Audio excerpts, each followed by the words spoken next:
Hi hello friends, welcome back to our channel. ఈరోజు వీడియోలో మీకు ఒక మంచి టిప్ చూపించబోతున్నాను. అది చూసే ముందు మన ఛానల్ని కనుక ఎవరైనా ఫస్ట్ టైం చూస్తున్నట్లయితే ఛానల్ని సబ్స్క్రైబ్ చేసుకోవడం మాత్రం మర్చిపోవద్దు. అలాగే వీడియోని ఎక్కడ స్కిప్ చేయకుండా ఎండ్ వరకు చూడండి.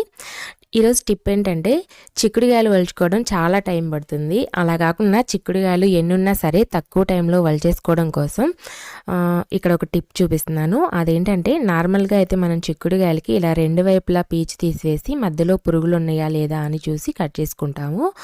పురుగులు ఉన్నాయా లేదా అని చూసుకోవడం మెయిన్. అలాగే ఈ పక్కన పీచు తీయటం కూడా ఇంపార్టెంట్. కాబట్టి ఇలా పీచు రెండు వైపులా తీసివేసి మధ్యలో పురుగులు ఉన్నాయా లేదా అని చూసుకొని ఈ చిక్కుడుకాయలని ఒక 4-5గా పెట్టుకొని చాకుతో కట్ చేసుకుంటే త్వరగా అయిపోతుంది.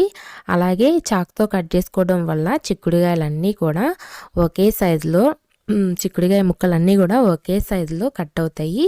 ఇలా కట్ అవ్వడం వల్ల మనకి చూడడానికి అలాగే కర్రీ వండుకున్న తర్వాత తినడానికి కూడా చాలా బాగుంటుంది. కాబట్టి ఈ విధంగా ట్రై చేయండి.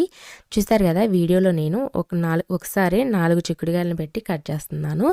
ఈ విధంగా కట్ చేసుకోవడం వల్ల చిక్కుడుకాయలన్నీ కూడా ముక్కలు ఒకే సైజులో వస్తాయి. చూడండి, చిక్కుడుకాయ ముక్కలన్నీ కూడా మంచిగా ఒకే సైజులో చూడడానికి చాలా బాగున్నాయి.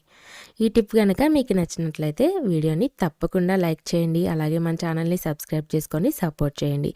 మరో మంచి వీడియోతో మీ ముందుంటాను. అంతవరకు బాయ్. ఇన్స్టాలో కూడా నన్ను ఫాలో అవ్వండి. నా ఇన్స్టా లింక్ అనేది కింద డిస్క్రిప్షన్లో ఇస్తాను. చెక్ చేయడం మాత్రం అస్సలు మర్చిపోవద్దు.